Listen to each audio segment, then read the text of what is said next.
Hello and welcome to Weekly MTG, the only show that used to come to you from inside the building, featuring some of the people who make Magic the Gathering. We have one of those people on the show today. We are joined by one Mike Turian to come on and talk to us about many things Double Masters. Not all things Double Masters. We're still in the middle of previews after all. But he's going to talk a lot about some of the stuff that's already been previewed. He's going to talk about box toppers. And we are going to preview a brand new card. You can see down at the bottom, we've got the little schedule there. We're going to talk about Double Masters first, and then we're going to get to the preview because we like to string things out here on Weekly MTG. That's just the way we roll. But first, before we get to any of that, Steve's going to do the news. Yeah, we've got some things for people that enjoy playing and watching Magic the Gathering. So just as a heads up, we said it in previous weeks, but the Arena Open is coming back. We're going to have a Arena Open coming up, and you can see the graphic right here. No pre-qualification needed. Begins August 1st at 8 a.m. Pacific time. You can win up to $2,000 in cash prizes. And the format is historic this time around. So for more information, please do go check out the Magic the Gathering Arena website. And if you enjoy watching Magic, boy, do I have the event for you. The Players Tour Finals are coming up this weekend, July 25th and 26th. And the excitement continues on August 1st, the weekend after. You can watch live on twitch.tv/magic at 12 o'clock p.m. Eastern Daylight Time, 4 o'clock p.m. UTC, and there are broadcasters too. So you can check out our broadcasters there as well. 9 a.m. Pacific Daylight Time because I'm good at doing math. So that's all coming up this weekend and next weekend. Be sure to tune in to twitch.tv/magic. Should be a lot of fun. A lot of matches that I want to see. So I'm excited to tune in and watch and have some fun. Get some popcorn. Turn it on the TV. And speaking of Double Masters previews, they will have Double Masters previews. They'll get one each day on Saturday and Sunday. By the time the top 8 rolls around on August 1st, we're going to be out of previews. But previews are definitely coming that weekend. Yeah. So now let's welcome on our guest, Mike Turian. Mike Turian, welcome to the show. There he is. Blake, Steve, it's as if by magic. It's good to be back. I actually walked into Wizards for the first time just a few days ago just to pick up a laptop. But it's crazy how different the world is. But I'm super excited to be here virtually and talking everything Double Masters. Yeah, I had to go there 2 weeks ago when my computer died, and it is a ghost town. It is weird. It's very strange, but I'm glad we still get to do this show and have people like you on. So Double Masters. Mike, let's start by talking about what was your role with Double Masters before we dig into all the goodies in the set. Sure. So for Magic, I'm a principal product designer, and one of the big things that role does at Wizards is become an architect for sets. So I was the product architect for Double Masters, and what that ends up meaning is I work on sort of the overarching vision of the set, right? When we're talking about what the new hook is, right? How are we making Double Masters exciting? So, I mean, for instance, I was a big proponent of doing the 2 rares in every pack, the 2 foils in every pack. And what does it mean to be doing a set like Double Masters, right? As we were searching for the theme and the right way to bring back master sets, heavily involved with that.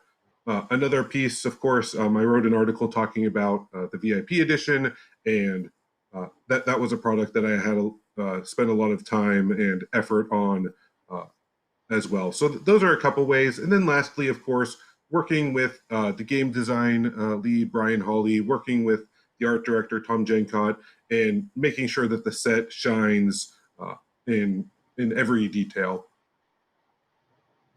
All right. Well, let's talk about some of those details. We have lined up some of the cards that have already been previewed. So we'll spend the first part of the show talking about cards that have already been previewed, kind of how they made it into the set, and then we'll move on to showing off something new. So let's not waste any more time, and let's jump into one of the cards we showed off actually when we announced the set. This is kind of this has become our calling card for, we're serious about reprints in this set. So Manicrypt is also one of the box toppers.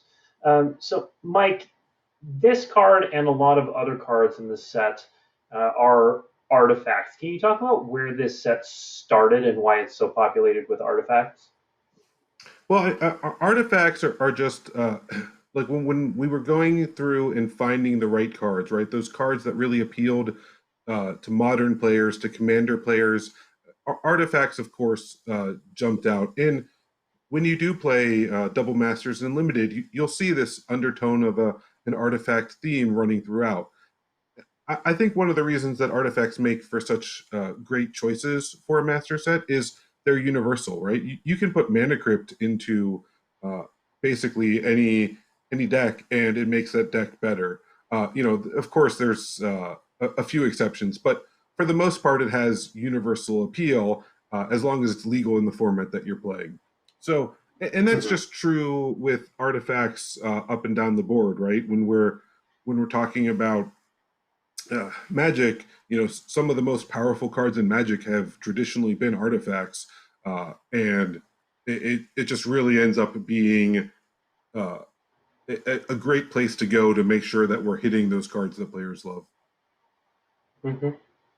Another card that we revealed kind of right off the bat goes along with the set's double theme. So, doubling season, another one that got a box topper.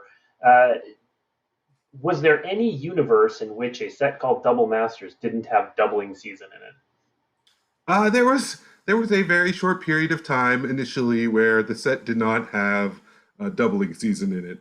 That was quickly rectified. It was just, I mean, besides the fact that it's a beloved card, right? I mean, it is a card that ever since it was introduced, players have just always found a way to build decks around it. It always, to me at least, you find these surprising interactions with it. So it is genuinely a very fun card. And then having the name doubling season, it you know it very quickly was added to the set. Um, you know, so I guess the short answer is no. There was really no universe in which doubling season would not be included. Um, it just took a few moments to get it into the set, and I'm really glad it did. I mean, the Ron Spencer borderless art here is just I think the most lovable art I've seen. All right. Now, while we're talking about the name of the set doubling and the theme of the set doubling, when and how did you guys come up with the idea to do two first picks and double the rares? How did that all come together? Well, I think a lot of it is we were looking back at prior Masters sets, and in that look back, it's every time we're working on a Magic set, whether it be a Master set or a Premier Standard set that we're doing, we're always looking for ways to innovate, ways to bring something unexpected and awesome to that experience, right? And so for Masters, we were saying, all right, well, the last Master set we did was Ultimate Masters. Like, how do you top Ultimate? The word itself is, in a sense, unbeatable Untoppable. and untoppable. Yes, indeed. Uh, and really, in that exploration and in that challenge, right? Talking with the lead designers and another and many other people internal to Wizards, this idea that quickly um, resonated was okay. Well, what if we did two, right? What if that was it? And so the idea of, hey, every pack will have two rares, every pack will have um, two foils, and then quickly from there also, I mean, once we are like, great, yes, that's established, then this idea of, okay, when you're playing limited, you're going to want to have two first picks, right? Because you just want to be likely taking both your rares, or one of the things I find so fun and limited is, take a good 1-2 combo, right? You're not necessarily having to speculate on, oh, this pack has two cards for me. Will the other one come back? You can just, really get your limited deck off to a great start. Um, And so through all that exploration, you know, that is really how we decided, yes, this is how, it'll be innovative, it'll offer a lot. One of the things that really ended up great about the choice to do two rares and two mythics, two rares and two foils, is one of the things that was great about that was that I lost my train of thought for a second. Hold on. It let us increase the set. Thank you. It let us increase the set size, You're right? We welcome. actually got to Glad I include. could, glad I could. We could. Thank you, Blake. Thank you very much. We could increase the set size and include a few extra rares, a few extra mythics, right? And just include more of these cards that players have been looking for. That I mean, that are slightly more niche on the. As you get to add more, you just have more opportunity for reasons to include cards. So yeah, I was really happy with the double theme, and like we said, it meant doubling season got put into the set, and I'm excited at the reception I've seen so far in terms of that theme, and also I'll say I'm excited to be opening a pack of it, right? Like, I don't think I've ever opened a pack that has four rares or mythics in it, and that's actually a possibility. It'll be an exceptional pack for sure. I've had three. I think three is my non-collector booster record. Yeah, I've been 3 is about the Yeah, most I've ever opened. So yeah, Dark Ascension. never I got 4. a Yeah, never four. Dark Ascension. I got two mythics because I got one of the double-sided. When every pack had a double-sided, I got a double-sided mythic, and then my foil was a mythic. I think it was a triple mythic pack because it Never was done that. yeah, and so Sorin Lord of yeah, it was Sorin Lord of Innistrad, one of the mythic werewolves, I think, and Huntmaster, right? then yeah, it was Huntmaster, and then Yeah. the third was the foil was I forget what it was, but it was one of the lesser known mythics. But yeah, I've never forgotten that pack, and that's one of the cool things about it is it creates those memories when you open that up. Um, yeah, I do want to move on to our next set of cards to discuss because it's another one that creates kind of those memories because it's a panorama, which was really cool. Whoever had this idea, like kudos to them, whether it was you or Tom Jankot or whoever did it. But Karn Liberated and the Urza lands form a panorama that I'm not a Tron player, but if I were, these would be the versions I would want to play with. yeah, absolutely. They are really stunning. Mm-hmm. It was Tom Jenkott who came up with the idea to do these as a panorama, and I super loved just the idea of doing the Tron lands, but then adding Karn to that Mm-hmm. really is a great touch, and really I think brings the whole theme of the Tron deck together in such a great way. Yeah. Well, and this is a good opportunity, Mike, to talk about. You'll notice that um, the Urza lands all have rare symbols on them. They're not rare in the set. There are, as we said, I think it was on Monday. There are six of the 40 cards are either I think they're all uncommons. How did you determine what cards to turn into box toppers? Yeah, so one of the things, I mean, I think one of the things I hit on earlier was just this desire for finding modern playables, finding cards that people want in Commander. But in terms of talking about the upshifting of rarity, right? One of the things we wanted to do was we're always looking for opportunities to bring special treatments uh, of beloved cards to Magic, right? And so here with Double Masters, we saw this as a great opportunity to introduce cards like the Urzatron lands, right, and give them a promo treatment that really they've not had, right, and certainly not as stunning as the ones we were just looking at.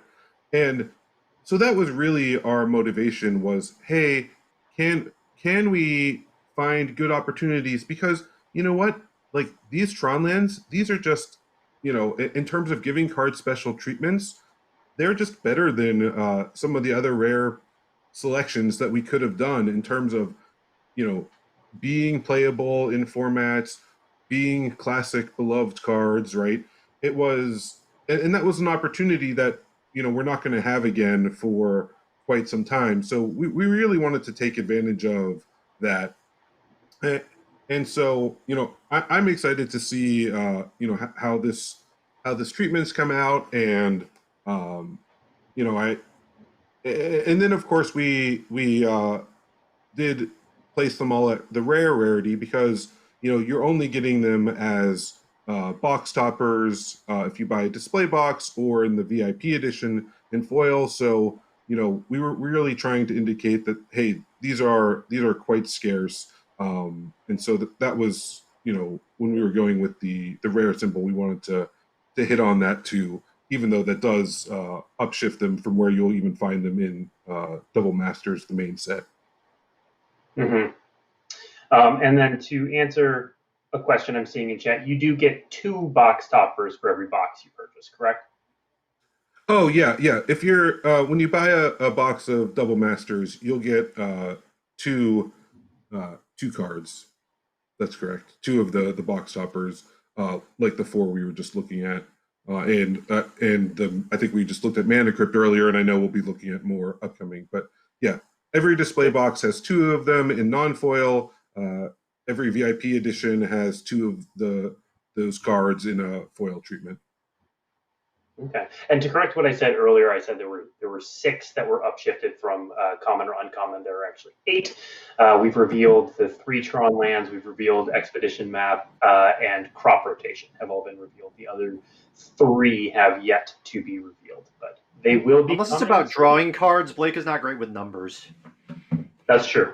That is very true. How many cards can I draw?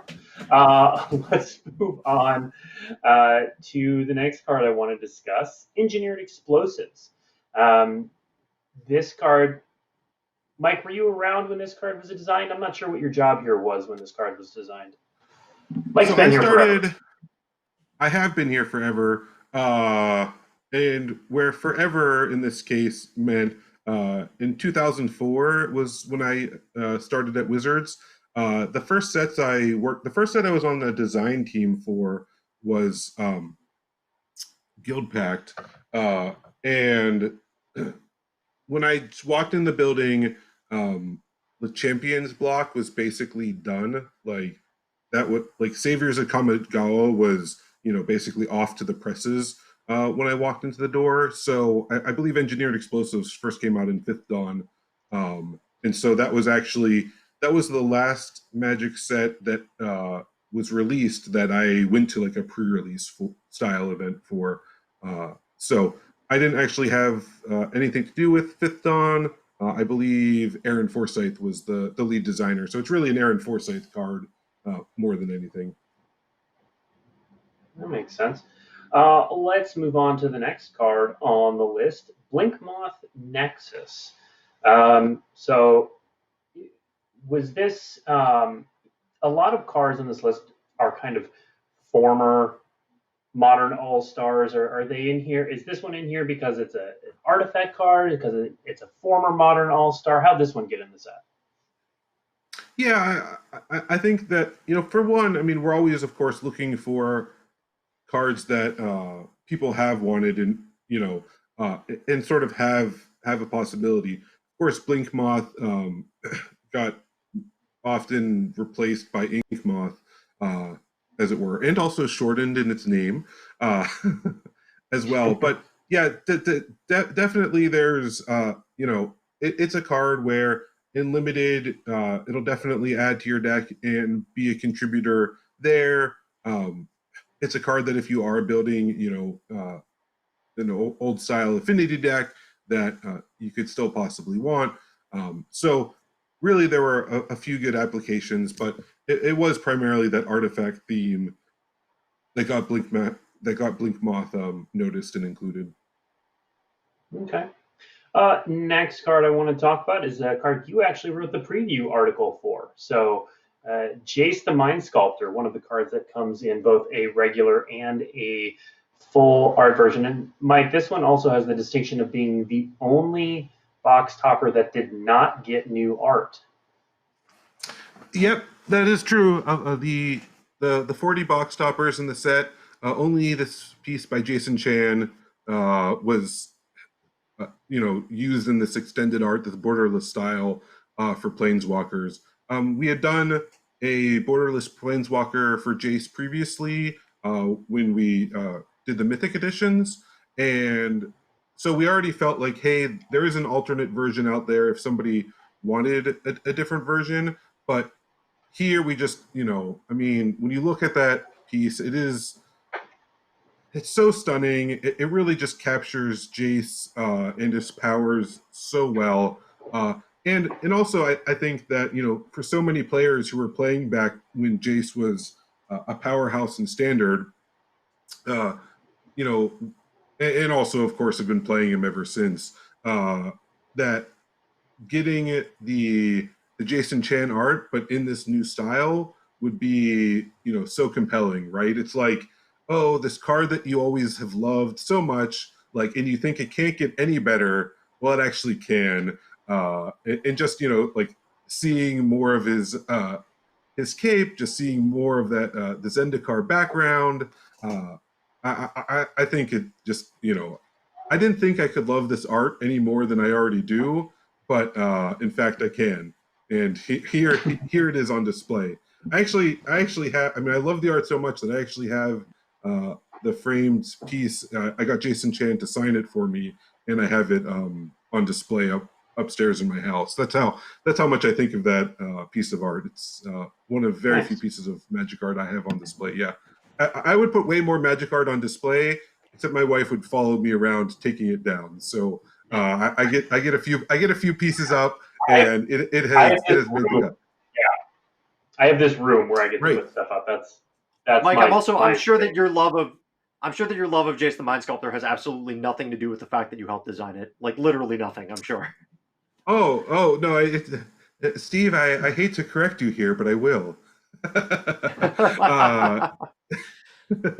Yeah, no, Jace. I mean, like Blake said, I sort of in my preview article on Daily MTG, I talked about just being involved with the design of it, and the first set I was a lead designer for was Future Sight, and at the time, Planeswalkers were, a twinkle in Mark Rosewater's eye, as it were. Like that was the first set we were trying to. So just the amount of time and energy put into designing Jace and Planeswalkers in general was so far and above what we would do for a Magic card typically, because in a way it's 4 Magic cards in one, right? Or 5 if you consider the loyalty and how that impacts it.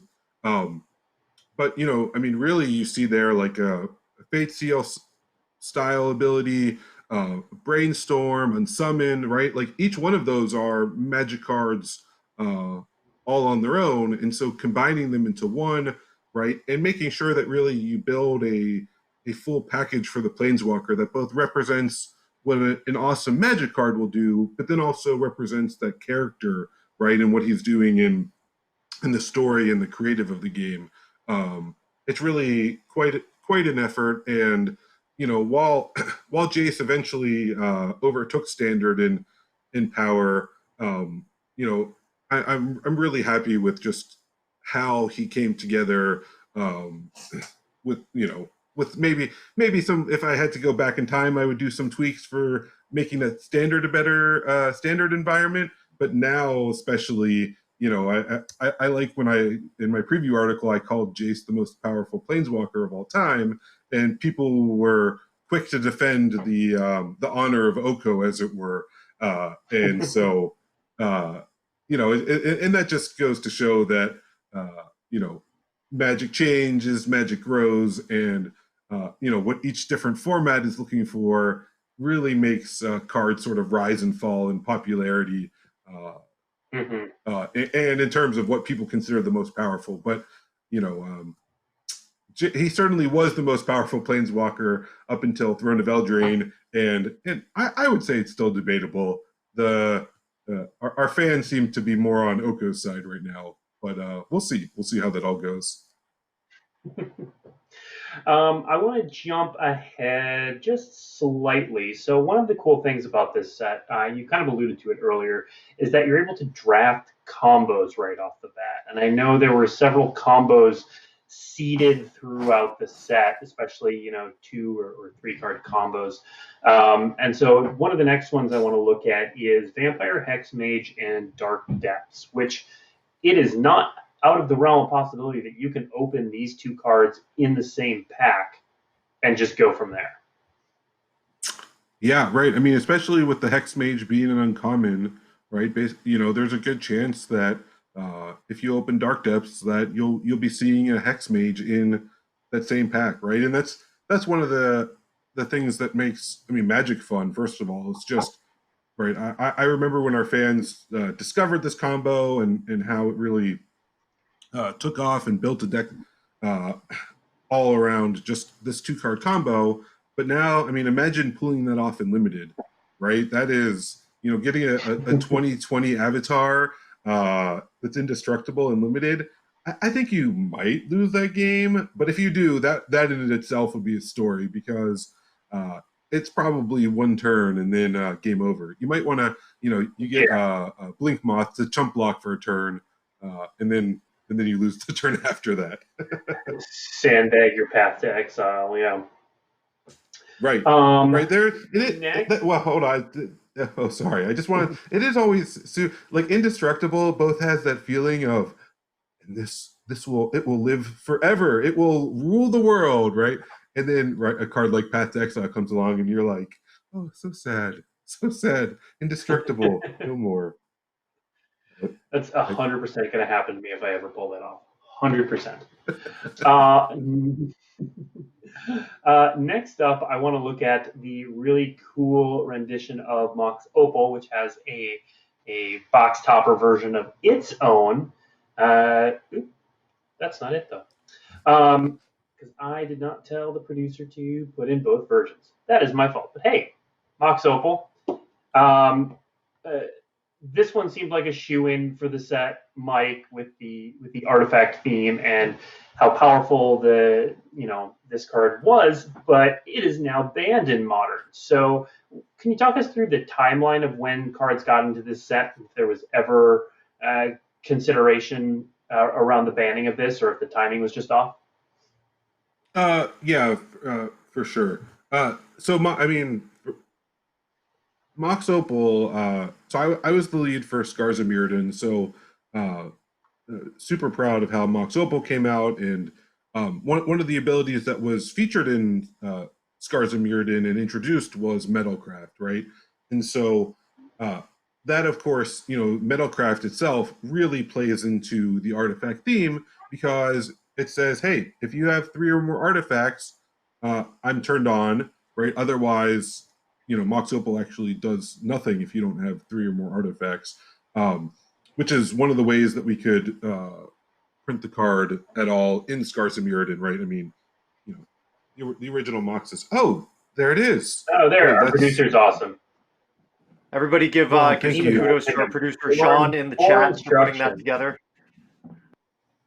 Yeah, excellent. Thank you, Sean, for the quick save there. Yeah, so really, really stunning borderless art, and super excited. So that's the story of Metalcraft. I'm sorry. Go ahead.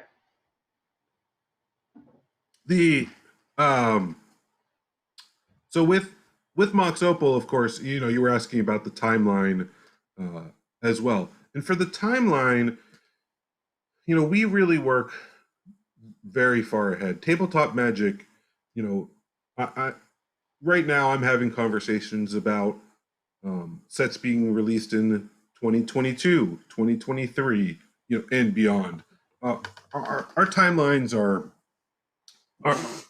have very long leads, and when we were building Double Masters, Mox Opal hadn't been banned at the time, and the whole design process of Double Masters happened. All of the draft play tests and all of the play testing around that goes on, mainly limited for a master set, because that's, besides the card selection wanting to hit lots of formats, from a gameplay and play experience, we want limited to be a fun environment. So that had all concluded when the banned and restricted team came to the decision that, hey, Mox Opal was needing to be banned. And so then we were sort of at this fork in the road of, hey, it was actually happened at a point where we could have pulled Mox Opal and replaced it with another card, without that testing that is crucial to making a great play experience. And also, it, because it has this box topper, the borderless treatment, there were going to be some challenges around that as well.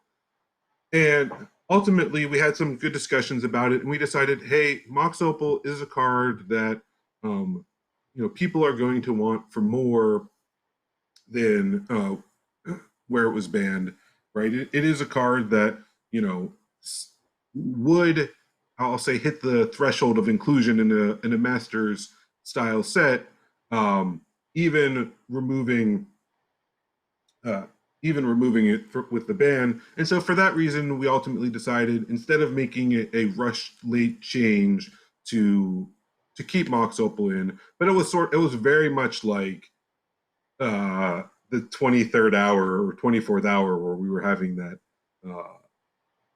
conversation. Yeah, makes sense. I'm going to jump ahead because I want to make sure we have time to talk about our preview as well as take questions from the stream. So the last two cards I want to talk about are our promo cards for the launch event, Court of Calling and Wrath of God. So we're doing something a little different because COVID and the world.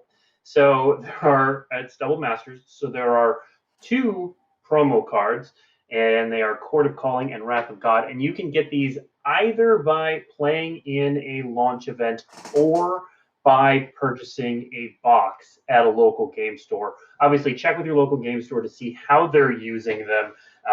But the ability to get them with a box is pretty sweet, considering you already get two box toppers. So you would get these plus the two box toppers potentially.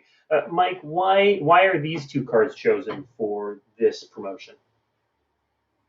Well, we were looking at a couple of things. Of course, the change with all the play activity being held back due to COVID.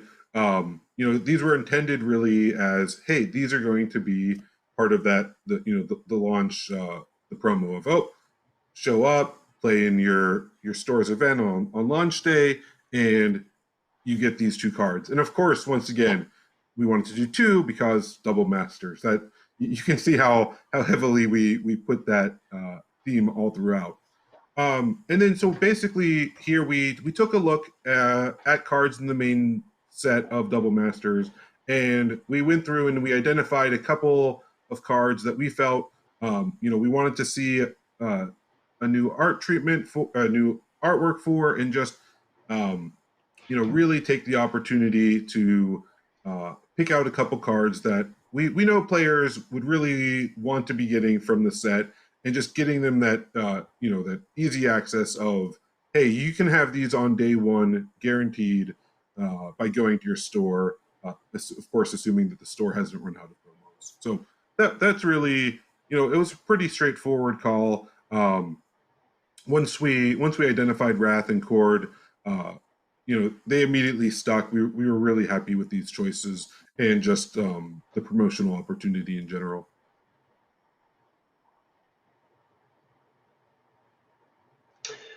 All right, well, I want to give us time to talk about our final card that we're going to talk about today, which is a new card that none of you have yet seen. We're also going to take some time to answer some questions if they're available. So if you have questions, put them in chat for Mike or maybe Steve or I, if Steve or I for some reason can help.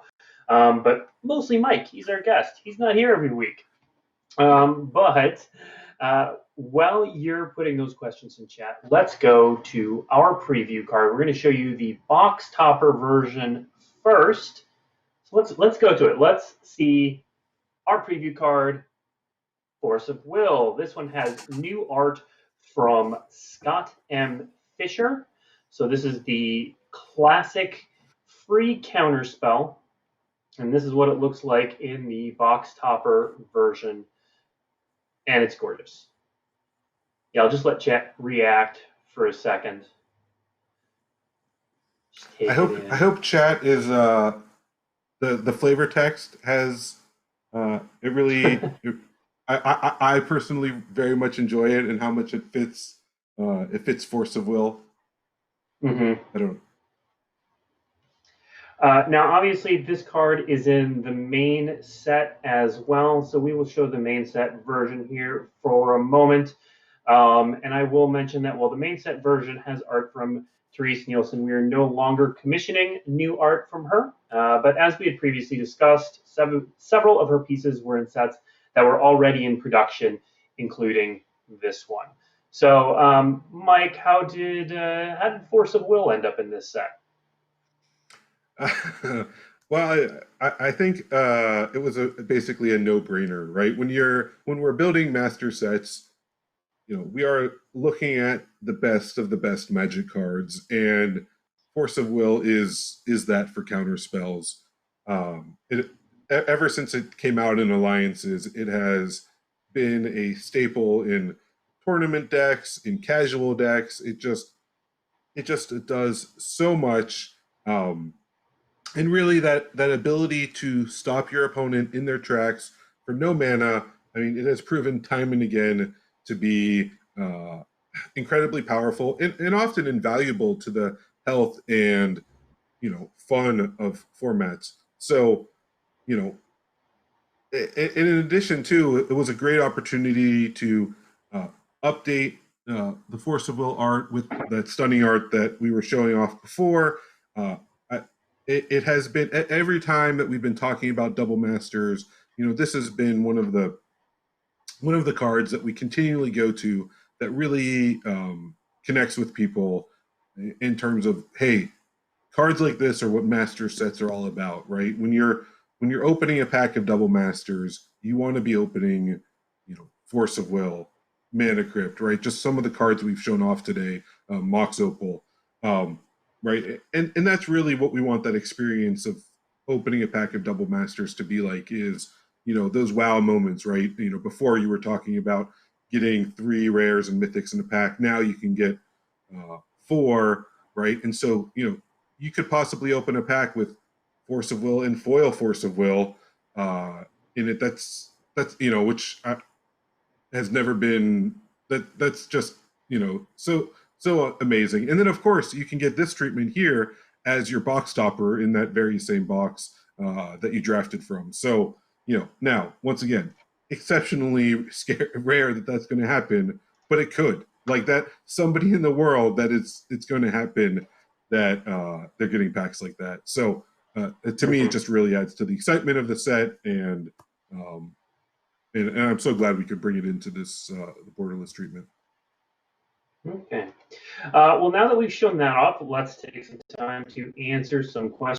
Chat. I am just copying and pasting a few of them here into a document so I can make sure to ask them.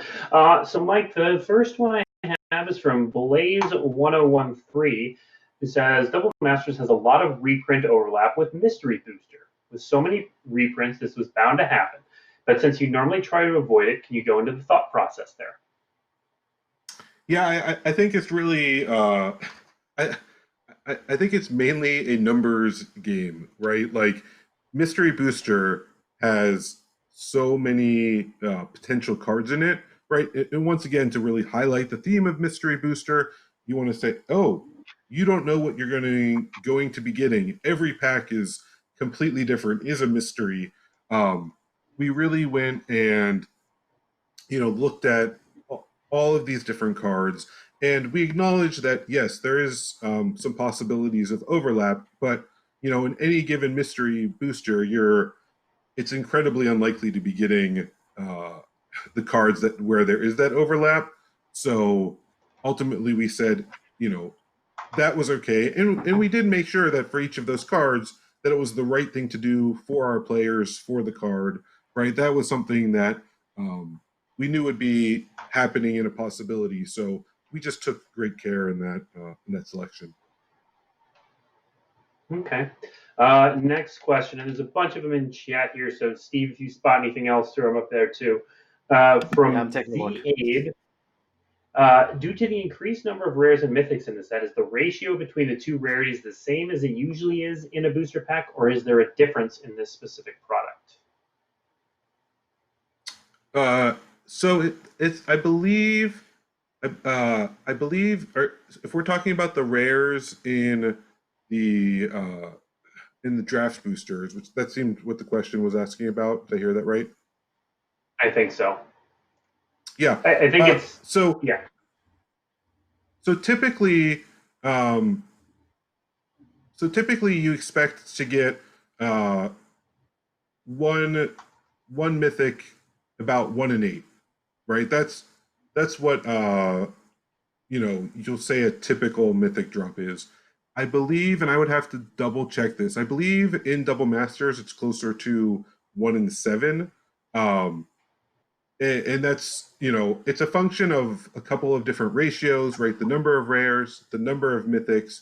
And so, there's a lot of interesting conversation around what makes a card rare, what makes a card mythic, because traditionally in sets there's been some variation. People often expected it about 1 in 8, but if you look back, for instance, small sets like I believe Conflux, Worldwake, where Jace was, I believe in those small sets you actually got mythics like 1 in 7 packs rather than 1 in 8. So it's in the range of what we define as a mythic, but mythics themselves vary from product to product a little bit. Okay. Next question, I'm going to go ahead and answer because I looked up the answer just now. Let's see, we got who's holding the Mox Opal in the new art. So I pulled up the art description and looking at, so the location, same location as the original, but Phyrexianized, so it's still unmirrored. So no conspiracy theories there. This is not depicting Phyrexianization of any other planes. Intent, this is Mox Opal, one of the most treasured gems in the universe. And then it gives a reference. What we want to see here is a similar composition, but after Mirrodin has been corrupted by Phyrexian invasion. And then it goes on and on a little bit with that. So no, they are not anyone's particular hands. It just says the holder has been Phyrexianized, and the setting is jagged and corrupt as well. So no, it is not a specific person holding that. Okay, Mike, here's a question for you. From Reedy1313, Mike, why would you reprint Trinisphere in Double Masters when the set is all about double stuff? Why? Oh, so is he saying that because it has tri in its name, it should be Trinit? And we should wait for Triple Masters? Is that the? Yeah. Well, I like how we just have introduced 2 rares per pack, and he's already angling for 3 rares per pack. It's People like soon there's soon there'll be 15 rares per pack, and we'll see where that all takes us. Although I will say, when Trinisphere is out and your opponent has destroyed all of your lands, you'll probably be agreeing with that question of why is this card in the set. It is definitely one of the classic lockdown cards in Magic, which both makes it worthy of inclusion, but also when you're on the wrong side of it, makes you grimace for sure. Yeah. Let's see. From Marco Zara 17, will the double first pick be implemented on Magic Online? Yeah, I believe Magic Online is going to be updated to have the two first pick. You know, one of the things that I was product manager for Magic Online uh, for a couple years now. I don't know, 5+ years ago. And Magic Online really strives for authenticity, right? And so one of the things that the Magic R&D team does is, you know, we work closely with Magic Online and make sure that we can carry across that authenticity as best possible, you know, and as often as possible. So uh, that's something to expect on Magic Online. Okay. Next question. Yeah, and then there actually was an article. We put up an article today about what's going on with the implementation on Magic Online, as well as some upcoming Double Masters Magic Online events. So definitely check that out at todailymtg.com for that. From Twitch Prime Real Teal Kevin 13, will the normal packs have lands and tokens? There are tokens. Let me pull up. Hold on. So when you're when you're opening a pack, you do get you'll get 2 rares, mythics, 3 uncommons, 8 commons, 2 foils, any rarity, and 1 token that typically has an add-on on the back. So what you don't hear there though is there are no basic lands in the draft booster itself. You know, we you know, with the master set, that just we wanted to make sure to include as many draftable cards as possible, right? And the extra rare and the 2 guaranteed foils meant that basic land was one of the slots we ended up dropping. Now VIP edition does have you get 10 basics, 1 of each, and then 2 foils of 2 foil basics as well that are all full art. So but in the draft booster itself, you don't get any. There are no basic lands, but there are tokens. Okay. And everyone in chat still asking questions. I'm literally just going in chronological order of what I catch in chat and copy over to my little sheet here. So I apologize if I'm missing anything. From Zero Chaos, for cards that have a large number of printings, do you consider rarity downshifts more? Master sets have traditionally been a great home for this. Yeah, that's something that absolutely. I mean, you know, for double masters and for all of the sets where we're doing, you know, that are heavily or entirely reprints, it's not just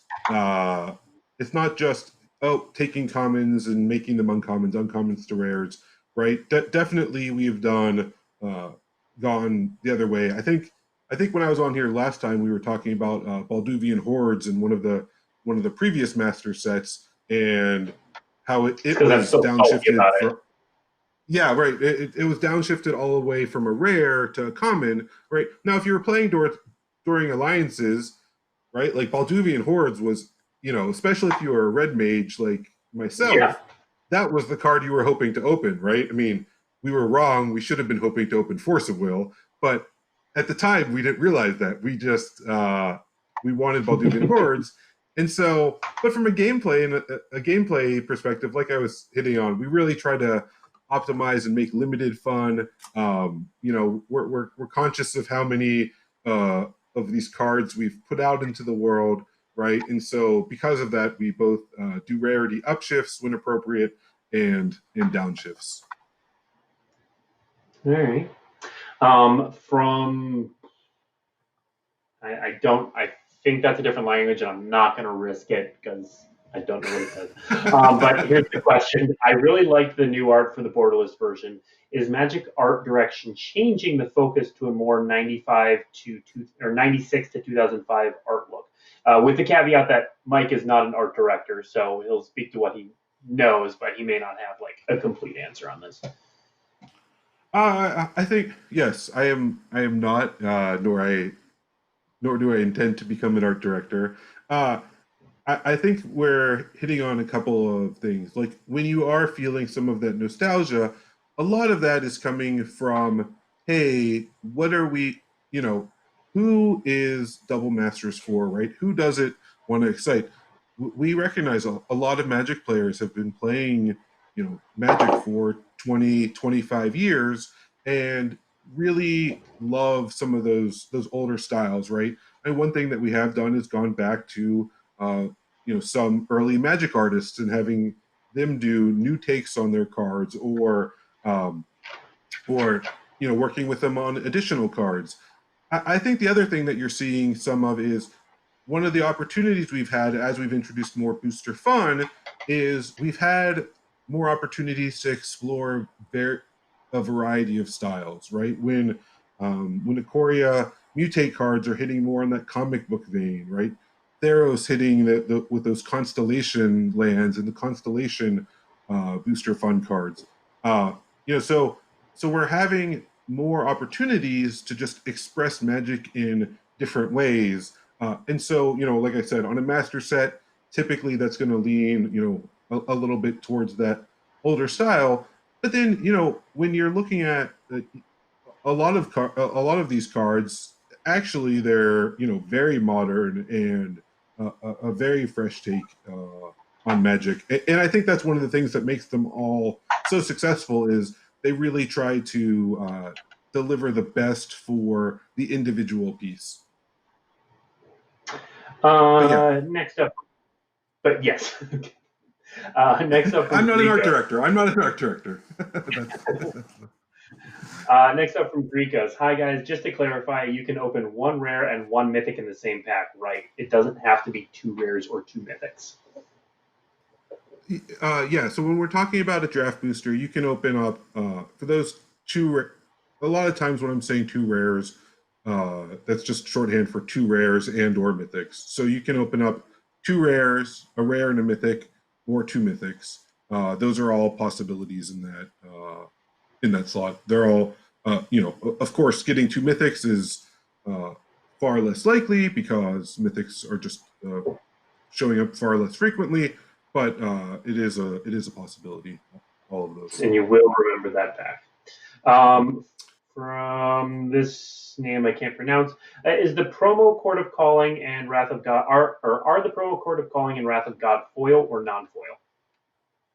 Those are foil. It's incredibly hard to show foil in a digital image, and so. But yes, you will get them. Those will be foil cards when you get the promos specifically. Mm-hmm. From ECP Math, as far as I've seen, Double Masters has no new art. Again, art question, not an art director caveat, but we'll see what he can do. As far as I've seen, Double Masters has no new art for the regular versions of cards. Is there a reason of that? I was thinking that it was because of the box toppers, but there was new art for regular cards in Ultimate Masters. So this is also a point where we should remind people that preview season is not over, first of all. But that's true. Preview season is not over.